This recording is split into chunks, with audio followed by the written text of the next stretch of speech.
Welcome back, Raiders. I'm your host once again, Ollie Pfeiffer, once mistaken as Oliver Pfeiffer. Don't know how they got that one wrong. Either way, we are thrilled to deliver some more newsworthy stories after an unexpected blizzard on Wednesday. Seriously, we had 40s and 50s for a week, and then bam, we're pummeled with snow, high winds, and unbearable conditions.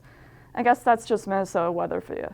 Nevertheless, we have some excellent stories to share with you, from new and improved arts and creative classes to some spring sports startups and much more. So stay awake and stay tuned in, Raiders. Let's give our attention to inspiring events at our school. Welcome back, Raiders. While our school has plenty of talent, there are several classes during the day where our students can display their artistic abilities. From mixed media to creative writing, let's take a deep dive into what our school has to offer. At the start of the new semester, creative writing, an English class that lets students express their creativity through poems and short stories, is now being taught by two different teachers. Mr. Dugstead took on first hour creative writing class, now teaching creative writing alongside Willette. Take a look at what these teachers have to say about the course.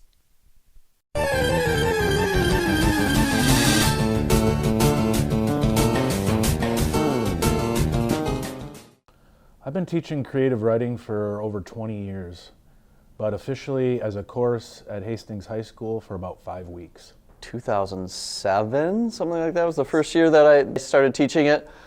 Then I had a little break for about 5 years where I wasn't teaching it, but I've been back at it for the last couple of years. I love it. It's really fun to get to see kids in a more creative environment, like an art class. Favorite units, the last project that we do, where they do a multimedia production of something that you loved working on, loved writing.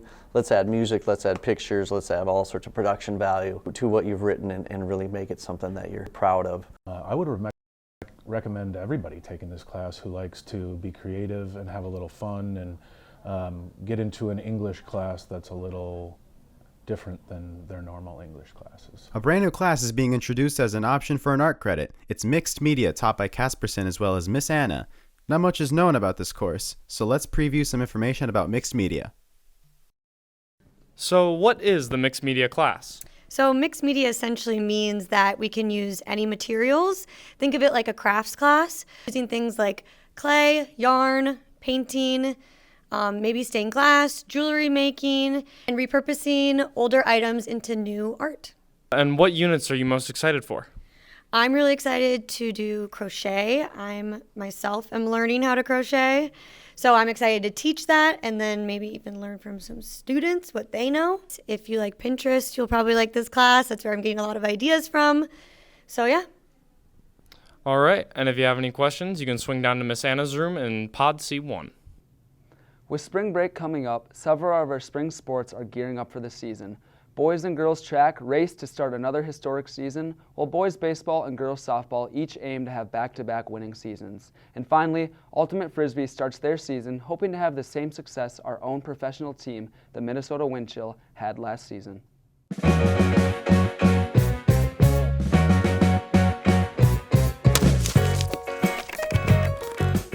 Welcome back, Raider fans. Now that winter sports are over, spring sports are starting to bloom. Track and field, softball, and frisbee all start their seasons on Monday. Speaking of frisbee, it's not too late to sign up and play. It's a super fun way to get involved in a sport, especially if you're apprehensive about joining a sport. Whether you haven't played a sport in years or you just haven't played a sport in general, frisbee is a great way to get out of your comfort zone and in a positive, welcoming environment. Contact Mr. Fairbanks if you're interested or have any questions. Let's recap the boys hoops game against Eastview on Tuesday night. The Raiders took the victory against Eastview in a close game with the score being 29-24 at the half. During the second period, Eastview managed to creep ahead, but the Raiders came back in the end with freshman Brady Hendrickson draining back-to-back threes and senior Weston Schultz getting in and one. The final score landed in the Raiders' favor, being 66-60. The high scorer of the game being Brady Hendrickson with 16 points, followed by junior Matthew Foss with 15 points. The boys play Egan away tonight at 7 p.m. And with a snow day on Wednesday, there's only 6 days left until spring break. Have a great rest of your week, Raider fans.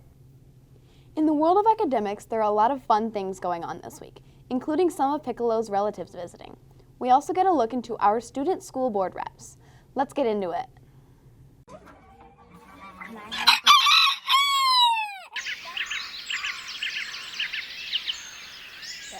So yesterday, I think it's safe to say that Versland's bird obsession went way too far when we had live birds all the way from St. Louis, Missouri in our very own lecture hall. There were a myriad of birds such as eagles, hawks, and owls accompanied by an extremely educated panel of speakers opting for a very fun and knowledgeable opportunity. Hello, I'm student representative for SNACO. I'm student representative Steinke. Hello, I'm student representative Banky. I'm student representative Suarez Garcia. We are your senior student school board representatives. We are your junior representatives on the school board. So the role of the student representatives on the school board is to provide student body input. So you're providing your input on policies and decisions on the school board on behalf of the student body of the entire school district. My favorite part of being on the school board is definitely the collaboration I get with both students and adults within the community. It has been a really nice opportunity to be able to see what the community has to say and what their input is on board regulations and things that they're doing.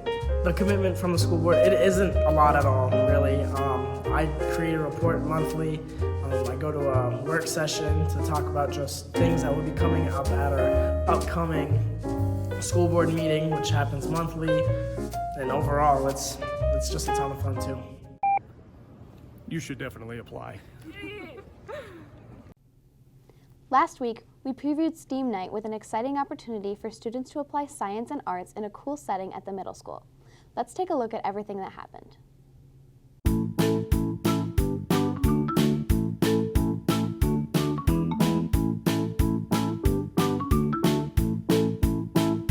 I liked how many kids came and how they were so excited. Even when the experiments didn't work or took like a couple times, they were super stoked about it and they couldn't wait to see what happened. So there were like chemistry ones and then there was like the STEM club ones. So the STEM club, they did like the Land Rovers and then like marshmallow and spaghetti things. And then for the chemistry ones, there was like a big glow stick, there was a fire vamp, there was elephant toothpaste, like genie in a bottle, stuff like that. Next one is March 27th at Kennedy. Wow, what a way to end off this week. Piccolo and I are just about ready for spring break to be here. But before that, we'll have one final episode airing next week as our spring break special. Lots of fun stuff in store for that themed episode, so stay in tune for that. As always, make sure to contact Colvin with any and all ideas for next upcoming episodes. We'd love to spread the word about your favorite events around the school. Keep your heads up, Raiders. Only one more week till we're home free. I've been your host, Ollie Pfeiffer, and this has been another episode of everyone's favorite advisory news, the show that still doesn't have a name. Thank you. Hey!